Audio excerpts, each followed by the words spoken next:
Hello, everyone. This is Yoko. I've noticed that many of the developments in China aren't getting the correct coverage outside of China.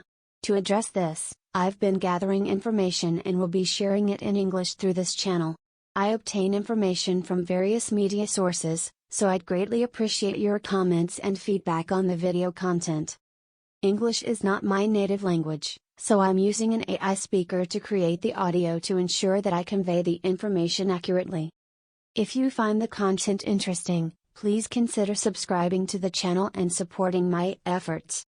Today, I'd like to talk about a topic that's very important to the Japanese people: healthcare. Recently, there was a video posted by an individual that gained attention, particularly in China. This individual claims to be Chinese but is rumored to be a Chinese expatriate living in a Southeast Asian country after leaving China. He mentioned that he headed to the UK on August 26. The reason he received attention was due to his self-identification as a Chinese national. However, there are speculations in the Chinese-speaking community that he might be an overseas Chinese, Huakao. Hence, he is introduced as a self-proclaimed Chinese. During his flight to the UK for work, he started experiencing abdominal pain. Even after arriving in the UK, the pain persisted, and he considered calling an ambulance while at work. However, when he made the call, the operator only asked for information and the ambulance didn't arrive. Instead, he was told to wait for a doctor's call. As this individual mentioned, the call from a doctor took a significant amount of time. He claims that he made the call at 1 p.m. but didn't receive the call until 7 p.m. that evening. His condition was unbearable, and he decided to go to the hospital by himself. After several tests, the blood test results came back at 3 a.m. According to the doctor, his liver-related numbers were alarmingly high. Although he didn't specify which numbers were elevated, it was evident that there was some issue with his liver.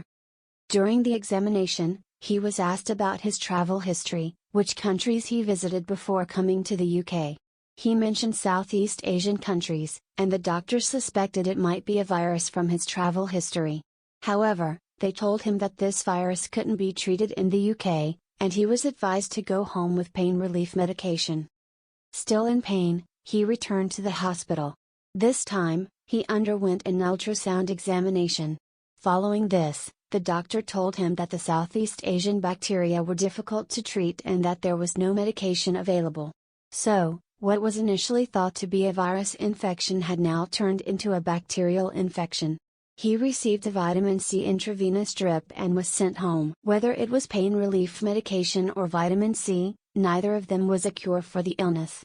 Yet, he underwent these treatments. Afterward, he and his colleagues headed to Malaysia from the UK. His condition hadn't improved, but he had to go to Malaysia with his colleagues. Thus, he went to Malaysia with the pain still bothering him. In Malaysia, he sought medical attention at a local hospital.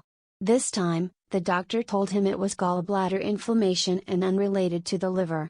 He was informed that he needed an urgent operation to remove his gallbladder, raising concerns about conflicting opinions from different doctors. He began to wonder if the emergency surgery was really necessary. Finally, he returned to China, where he sought medical attention at a hospital. According to the staff at the Chinese hospital, had he visited the hospital when he first experienced abdominal pain, it could have been treated with medication alone. However, due to the delay, fluid had accumulated in his body, necessitating drainage. He was admitted for treatment. In the video, he shared all these experiences from his hospital bed. He emphasized that many people in China believe the UK's healthcare is entirely free, but the reality may be quite different. This individual's point highlights that while many people in China seem to have a high regard for the healthcare system in the UK, the reality can be quite different. In the UK, healthcare is indeed free, but it operates under a system different from Japan. In the UK, one must first see a general practitioner, GP, before determining if advanced medical treatment is required. To see a GP, an appointment is needed, and obtaining one can take a considerable amount of time. During this wait, symptoms may worsen or, conversely, improve before the scheduled appointment. Therefore, despite having free healthcare, It can be quite inconvenient when compared to the Japanese system. Regarding China, it is noted that there's a significant disparity in healthcare resources. Major cities have well-equipped hospitals, and many doctors have studied overseas. However, obtaining all necessary tests and medications can still be costly. It is stated that it's common for expatriates working in places like Shanghai to be unable to afford the required treatment despite needing it.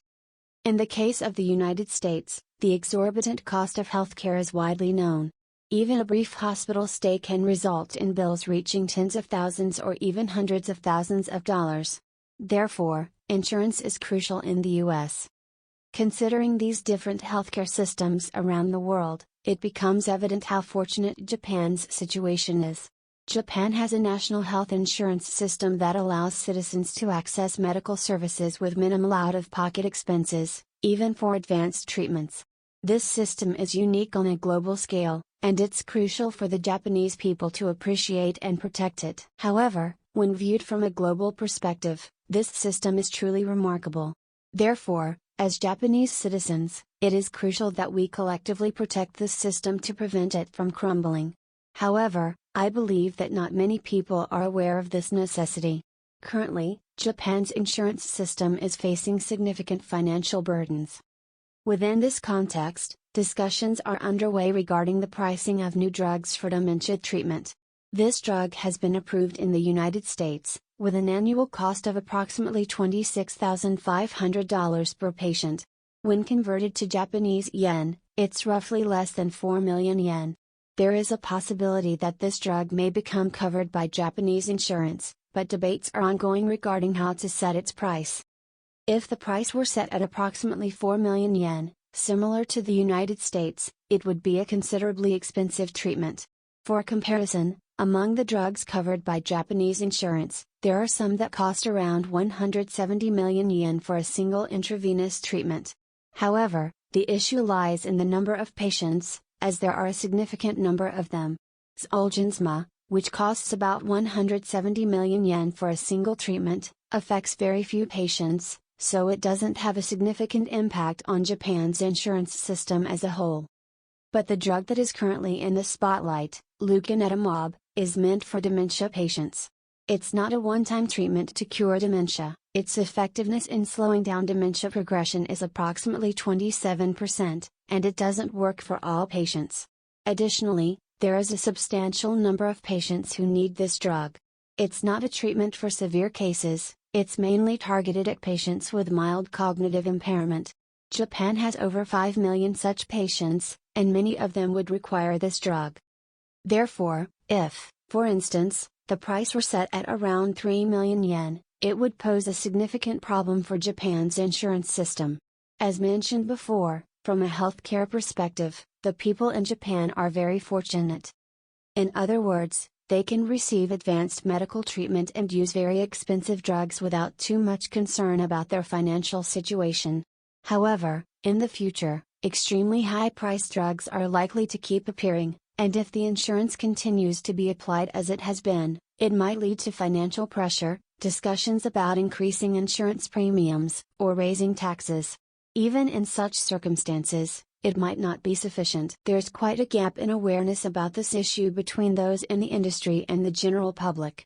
The general public often thinks that pharmaceutical companies are making excessive profits or that the employment sector is making huge gains, which could influence the demand for lower prices.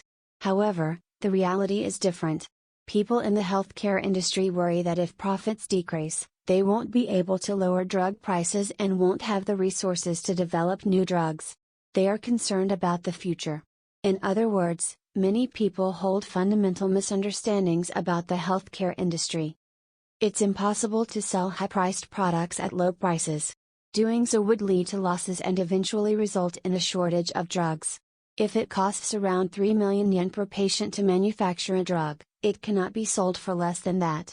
In the future, several such drugs are likely to appear. In such a scenario, if the insurance system is continually applied as it has been, it may become unsustainable. Therefore, a re-evaluation of the insurance system might be necessary. Otherwise, insurance premiums may continue to rise, or it might become infeasible, leading to discussions about increased taxes. In any case, some checks need to be placed on this issue. Otherwise, there's a possibility that people may die not due to illness but because of poverty. Furthermore, it's vital to educate young people about the real situation of Japan's healthcare system from an early stage. The current situation in Japan should not be accepted as a matter of course. From an international perspective, it is a miraculous situation, and if we are not careful, Japan could end up like the UK, China, or even the United States. In such circumstances, especially for those with limited financial resources, access to medical care may become challenging. Therefore, it is essential for the entire nation to have an awareness of maintaining the insurance system. For this reason, it is crucial to educate young people on this matter. Furthermore, it's essential to educate people about the importance of taking prescribed medications as directed and to raise awareness about the significance of not returning to the hospital when symptoms don't improve without following medical advice.